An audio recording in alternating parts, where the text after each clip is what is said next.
Bienvenue dans ce nouveau conte hypnotique pour guérir votre enfant intérieur et restaurer l'estime de vous-même. Avant de commencer la séance, je vais vous inviter à poser une intention. Quelle blessure êtes-vous venu régler aujourd'hui? Comment aimeriez-vous vous sentir à la place? Que souhaitez-vous dire à votre enfant blessé pour le consoler? Avec quelles ressources souhaitez-vous repartir? Quand vous vous sentirez prêt, vous pourrez démarrer la séance. Vous allez maintenant pouvoir prendre un temps pour vous relaxer. Installez-vous le plus confortablement possible, les pieds posés au sol. Si vous en ressentez le besoin, vous pourrez bouger afin de vous sentir à l'aise tout au long de la séance. Une fois que vous vous sentirez confortable, je vous invite à fermer les yeux. Si jamais vous entendez des bruits pendant la séance, cela n'a pas d'importance. Vous resterez connecté au son de ma voix. Et quels que soient les bruits que vous pourrez entendre, ceux-ci vont vous aider à rentrer encore plus profondément en transe. Vous allez maintenant pouvoir rentrer en connexion avec votre corps. Offrez-lui ce moment de détente délicieux. Avez-vous conscience du travail remarquable qu'il accomplit pour vous, jour après jour? Des mouvements volontaires et guidés, aux fonctions inconscientes qui s'accomplissent d'elles-mêmes, comme vos pulsations cardiaques, votre respiration, votre digestion, votre température corporelle. Je vous invite aujourd'hui à rendre honneur à votre corps. Prenez le temps de vous connecter à lui, votre vaisseau terrestre, votre enveloppe corporelle. Connectez-vous d'abord à votre souffle. Prenez le temps d'écouter votre respiration, de constater l'air frais qui rentre dans vos narines et qui ressort plus chaud. Combien de parties de votre corps bougent sous l'effet de votre respiration? Votre poitrine, votre sternum, votre ventre, mais encore, y a-t-il d'autres membres de votre corps qui bougent sous l'effet de votre respiration? Peut-être que vos narines se dilatent. Peut-être que votre cou bouge lui aussi, légèrement. Qu'en est-il de vos épaules ou de vos mains, si celles-ci sont posées sur une partie de votre corps? Peut-être bouge-t-elle avec le va-et-vient de votre respiration. Prenez le temps maintenant de vous concentrer sur vos pieds. Avez-vous conscience du nombre de kilomètres qu'ils ont marché pour vous conduire ici et maintenant? Chacun de vos orteils, les paumes de vos pieds, vos talons, vos chevilles ont accompli pour vous tellement d'efforts jusqu'à aujourd'hui. Apportez de la conscience dessus et tout en le remerciant, détendez chacun des muscles qui le composent. Vous allez ensuite pouvoir remonter le long de vos jambes, tout en suivant le rythme de votre respiration, comme une vague qui détend chacun des muscles qu'elle traverse. Elle part de vos pieds et remonte le long de vos tibias et mollets, puis de vos cuisses, de vos fesses et de vos hanches. La vague de détente se poursuit jusque dans votre ventre, dans votre dos, puis votre poitrine, votre cou qui se détend complètement et votre tête. Elle se diffuse le long de vos bras, jusqu'à vos mains et vos doigts. Avez-vous conscience de vos ongles et de vos cheveux? Pouvez-vous les sentir en vous focalisant dessus? Avez-vous remarqué comme conscientiser chaque partie inconsciente du corps permet de ne plus être conscient de nos parts inconscientes? C'est ainsi que vous vous sentez pleinement détendu et relaxé. Maintenant que vous avez détendu chaque parcelle de votre corps, je vais vous demander de vous concentrer sur le centre de votre cœur et puis sur toute votre enveloppe corporelle, un peu comme si vous ressentiez à la fois l'intérieur de votre centre et l'extérieur de votre peau, comme si vous rapprochiez l'infiniment petit en vous de votre infiniment grand, quelque part. Ou bien vous êtes simplement en train d'observer votre corps totalement détendu. N'est-ce pas merveilleux, cet organe qu'est la peau, qui vous recouvre entièrement et vous permet de ressentir le monde extérieur? En quoi ce qui vous touche à l'extérieur peut affecter votre intériorité?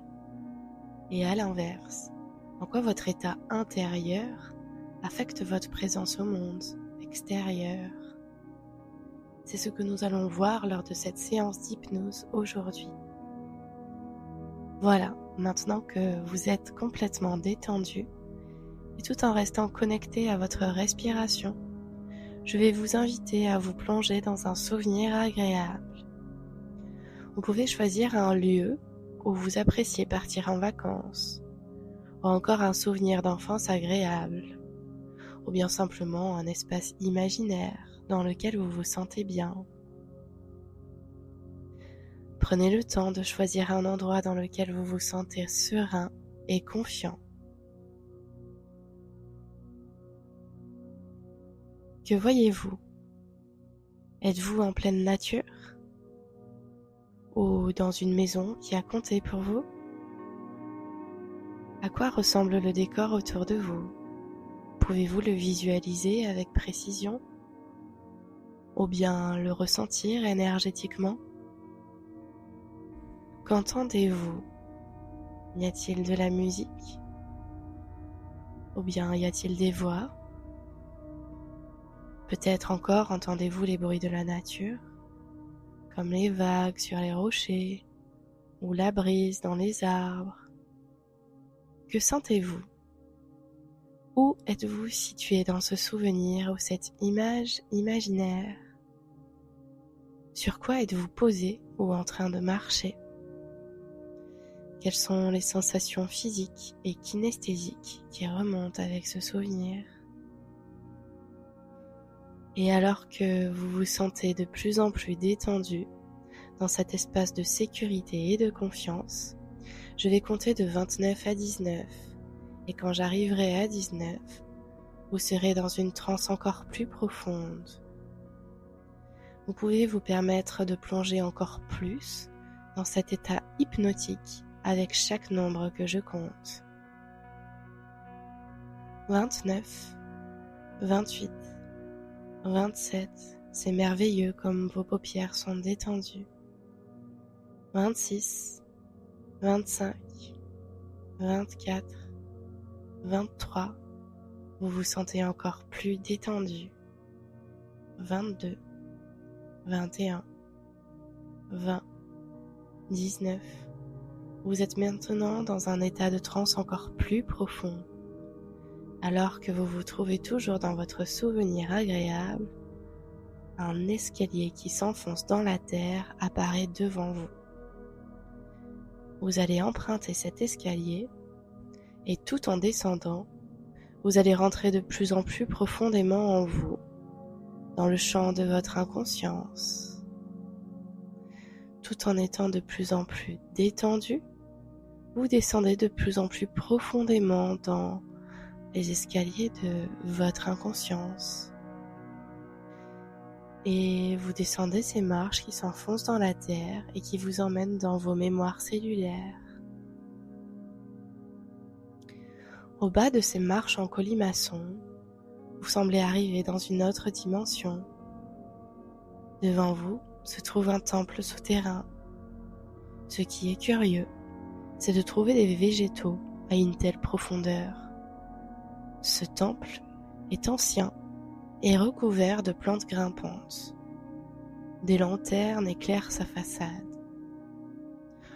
Vous vous en approchez et découvrez une grande porte robuste en pierre. Elle a quelque chose de magique. Des inscriptions lumineuses semblent émaner de la pierre. Elle est très haute et semble très épaisse. De chaque côté, une torche éclaire l'entrée.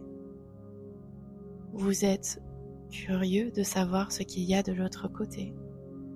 Parmi les hiéroglyphes des inscriptions, vous distinguez la forme d'une main qui semble comme empreinte dans la porte. En confiance, vous apposez la main dessus et la porte s'ouvre. Immédiatement, lorsque vous la poussez, vous arrivez dans une pièce baignée de lumière chaude. La lumière semble émaner des murs en pierre. Ce lieu a l'air comme magique et familier. À l'entrée de la pièce se trouvent vos guides. Ils sont là pour vous apporter sécurité et soutien dans cette séance. Vous pouvez prendre un temps pour les saluer.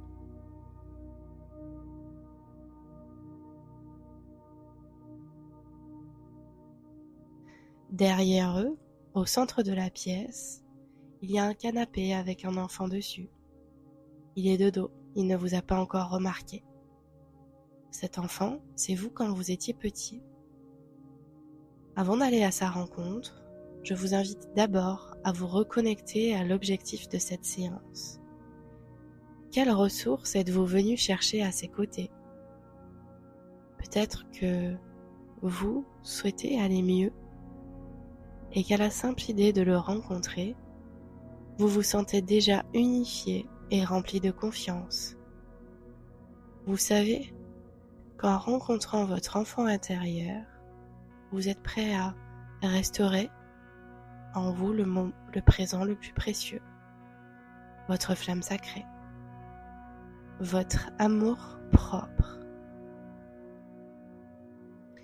Mais peut-être que vous voulez juste vous rencontrer vous-même et constater combien vous êtes une belle personne, tout en restant concentré sur cet objectif de guérison. Vous pouvez maintenant avancer vers votre enfant intérieur pour le saluer. Ça y est, il vous a remarqué. Savourez ce moment. Ça fait longtemps qu'il attend cette rencontre. Que ressentez-vous? Et lui, que ressent-il? Affiche-t-il une émotion? Vous dit-il quelque chose? Que fait-il? Peut-être souhaite-t-il vous exprimer quelque chose?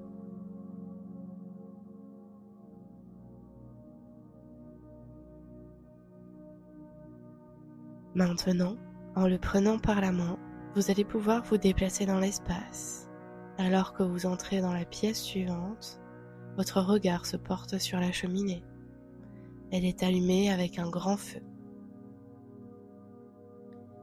Juste devant elle se trouve une grande malle pleine de poussière. Mais que fait une malle devant une cheminée? Vos guides vous répondent que toutes vos anciennes blessures et croyances limitantes se trouvent dans cette malle et que vous allez, à l'aide de votre enfant intérieur, pouvoir la jeter au feu. Alors, quand vous vous sentirez prêt et à votre rythme, vous pourrez pousser cette malle dans le feu.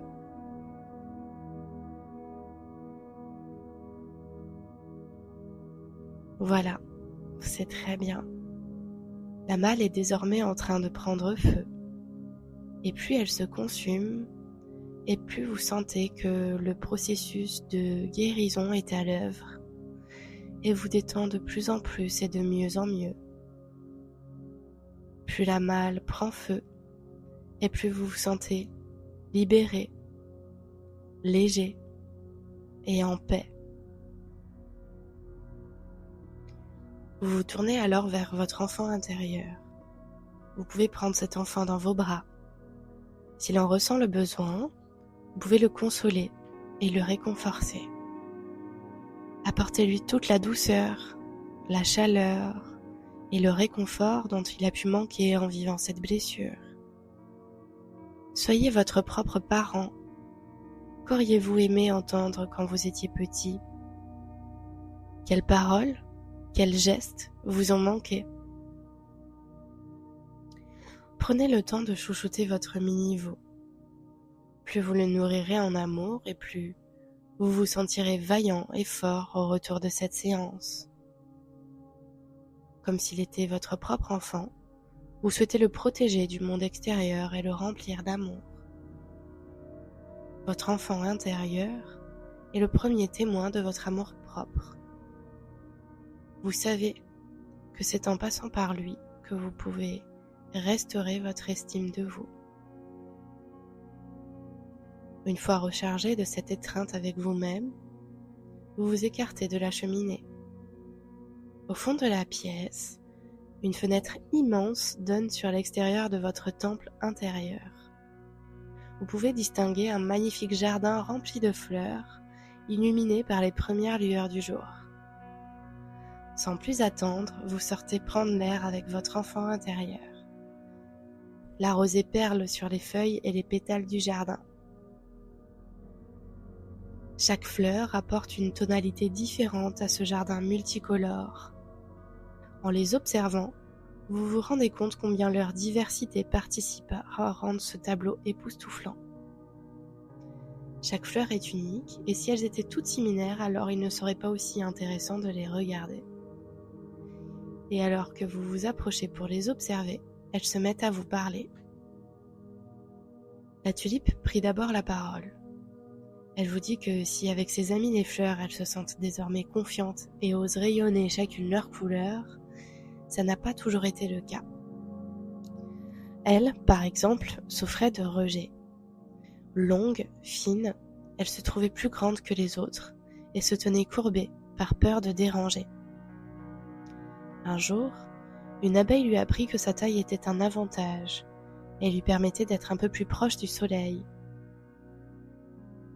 Depuis ce jour, elle avait décidé de se redresser, et c'est ainsi qu'elle attira l'attention des autres fleurs et de toutes les abeilles du jardin.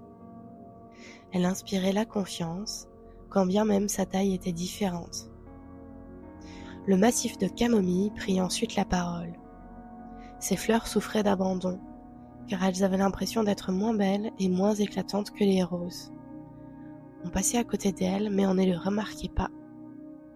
Un jour, une fée leur apprit que leur présence au jardin était essentielle, car elle portait des bienfaits dont tout le monde pouvait profiter. Leur simple présence vous aide à vous étendre, à traiter l'insomnie ou l'anxiété. Depuis, elles avaient appris à s'accepter comme partie d'un tout et comprirent que se comparer ne servait à rien, puisque chaque fleur était utile à la communauté. La lavande, quant à elle, souffrait d'humiliation, car on lui avait souvent fait remarquer combien elle sentait fort après les longues journées chaudes d'été. Mais un jour, un petit gnome qui n'arrivait pas à trouver le sommeil depuis de longues nuits était venu se mettre à son ombre et s'est endormi immédiatement. Au réveil, après de longues heures de sommeil, il lui a confié avoir fait des rêves incroyables et se sentir beaucoup plus calme et apaisé. La lavande comprit que son odeur n'était pas un problème et qu'il pouvait même être utile aux autres. Elle a appris à s'accepter et depuis de nombreuses créatures viennent chercher le calme et la relaxation à ses côtés. La rose, quant à elle, avait traversé la blessure de la trahison. Sans qu'elle ne s'y attende, on venait lui couper des fleurs. Elle avait pourtant développé des épines, mais celles-ci n'étaient pas suffisantes pour la protéger de la taille. Un jour, une grand-mère qui se promenait dans le jardin lui expliqua que sa fleur était particulièrement appréciée pour arborer et décorer les intérieurs de maisons et les rendre plus beaux.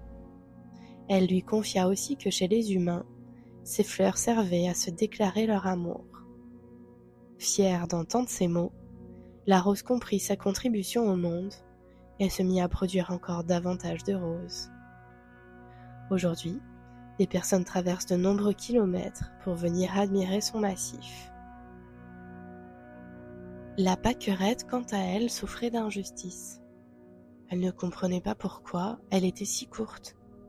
Elles sont comparées et se trouvait moins étincelantes que les autres fleurs du jardin. En plus, elle n'était ni cueillie pour sa beauté, ni pour ses vertus. Quand une hirondelle lui expliqua un jour qu'elle était messagère du retour des beaux jours, et que son apparition donnait de la joie aux humains et aux animaux, car elle signifiait les premiers rayons de l'été, elle comprit alors qu'elle était la seule responsable de se porter un regard injuste, et elle apprit à être plus douce et tolérante envers elle-même. Aujourd'hui, vous pouvez constater combien ce jardin illumine de par sa variété de couleurs et de senteurs. Et en même temps que vous prenez conscience du potentiel et de l'unicité de chaque fleur, votre enfant intérieur et vous-même comprenez combien vous êtes de belles personnes dignes d'être aimées. Au fur et à mesure que chaque fleur a pris conscience de sa valeur, vous avez pris conscience de votre propre valeur et de combien vous êtes une personne exceptionnelle. Au milieu du parc floral, vous distinguez un autel au-dessus duquel semblent virevolter plusieurs créatures. En vous approchant, vous pouvez les reconnaître. Il s'agit bien de fées. Elles sont toutes excitées de vous voir approcher. Elles sont 3 et vous réservent un bel accueil. La première fée s'appelle Estime et elle vous dit « Nous sommes heureuses de vous voir enfin réunis avec votre enfant intérieur. Savez-vous que vos pouvoirs sont infiniment décuplés quand vous travaillez de concert avec votre enfant intérieur ? » Cela vous surprend, mais elle continue. En revenant de ce voyage hypnotique, vous serez plus confiant et plus serein dans vos choix, parce que vous saurez que vous n'êtes plus seul et que votre enfant intérieur vous accompagne. Vous souhaiterez le meilleur pour lui et par conséquent, vous saurez vous affirmer quand cela sera nécessaire. Ce conte hypnotique vous permettra sans doute de réaliser que vous êtes assez et que vous êtes digne d'être aimé. Et que plus vous nourrirez votre enfant intérieur en amour, plus vous manifesterez de l'amour autour de vous. Car tout part de votre centre et de votre rapport à vous-même. Peut-être vous demandez-vous comment cela est-il possible. Vous savez que vous avez des ressources en vous, mais vous vous demandez comment rayonner votre lumière. La deuxième fée s'appelle Abondance. Elle vous confie qu'elle avait au départ du mal à maintenir son jardin abondant. Les arbres ne donnaient pas suffisamment de fruits pour nourrir la communauté. Quand elle prit conscience de ses pouvoirs magiques, elle décida chaque matin de faire des gratitudes pour tout ce qu'elle avait déjà. Des amis, un jardin magnifique, des levées et des couchers de soleil à couper le souffle, de belles journées ensoleillées, la santé et la possibilité de voler. Et puis elle cultivait cette gratitude au quotidien, et plus ces arbres se mirent à produire des fruits sucrés et juteux, dont tout le monde raffolait. Elle comprit qu'en cultivant un état d'esprit positif, en cultivant de la gratitude pour ce qu'elle avait déjà, elle nourrissait le verger de bonnes énergies et permettait ainsi aux arbres de produire plus de fruits. Les arbres la remercièrent pour ses gratitudes qui leur avaient permis de croître plus rapidement. Ainsi, Abondance apprit qu'en changeant son regard sur le monde, elle pouvait manifester plus d'abondance. La troisième fée s'appelle Aimée. Elle était témoin des unions de sa communauté et enviait les autres fées en couple. Mais elle n'arrivait pas à rencontrer une personne qui lui convienne. Pourtant, elle était douce, gentille, attentionnée, une personne dédiée aux autres, à tel point qu'elle s'en oubliait parfois. Et comme elle en avait marre d'attendre que quelqu'un se manifeste pour prendre soin d'elle, elle décida de le faire elle-même. Elle se mit à sortir en rendez-vous avec elle-même. Elle s'organisait des pique-niques au bord de l'étang. Elle lisait allongée dans les fleurs. Elle se faisait des infusions réconfortantes le soir au bord du feu. Et c'est à ce moment-là qu'elle fit la rencontre de Désirée, une autre fée qui partage aujourd'hui son quotidien avec elle. Ainsi, Aimée comprit qu'en changeant de regard sur elle-même, le monde changerait de regard sur elle. Elle comprit alors que l'amour ne pourrait se manifester à elle que lorsqu'elle aurait décidé de se témoigner de l'amour, que lorsqu'elle aurait décidé de poser ses propres limites et de ne pas toujours répondre positivement aux demandes qu'on lui faisait, même quand ça la gênait. Peut-être que leurs histoires font écho aux vôtres, ou peut-être simplement qu'elles vous permettent de vous sentir plus serein et plus confiant. Avant de les laisser, les fées vous rappelèrent combien il est important de protéger votre enfant intérieur comme votre propre enfant. À partir de maintenant, dit Estime, chaque fois qu'une personne te manquera de respect, tu sauras réagir car il s'agira de défendre ton enfant intérieur. Tu n'accepteras plus que qui que ce soit s'en prenne à lui. Tu auras toute la confiance nécessaire pour répondre aux agressions du monde extérieur et vivre en étant pleinement la meilleure version de toi-même. Ces paroles vous remplissent et vous permettent de sentir une expansion au niveau de votre chakra du plexus solaire. Peut-être que vous vous rendez compte que vous aimez entendre de belles histoires comme celle-ci. Souvent, une séance d'hypnose permet de faire le ménage dans nos anciennes croyances pour faire de la place à du nouveau et du bénéfique pour vous. Car oui, vous savez que vous êtes assez et vous vous acceptez désormais entièrement tel que vous êtes. Votre promenade dans le jardin vous a fait faire le tour du temple et vous voilà revenu au niveau de la grande porte d'entrée en pierre. Vos chemins se séparent ici avec votre enfant intérieur et vos guides. Peut-être avez-vous conscience que vous arriverez à retrouver cet état de calme et de bien-être en repensant à ce moment. Aussi bien, vous pourrez choisir de revenir rendre visite à votre enfant intérieur en méditation. Pour l'heure, je vais vous inviter à lui dire au revoir, ainsi qu'à vos guides. Quand vous vous sentirez prêt, vous pourrez remonter les escaliers.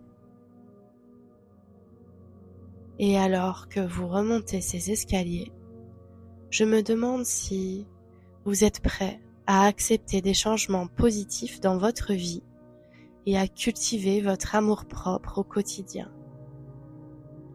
Et plus vous allez remonter les escaliers, et plus vous allez sortir en douceur de votre transe hypnotique.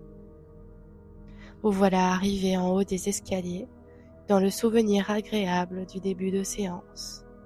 Je vais maintenant vous inviter à prendre conscience petit à petit de chacun de vos sens, afin de revenir en douceur ici et maintenant.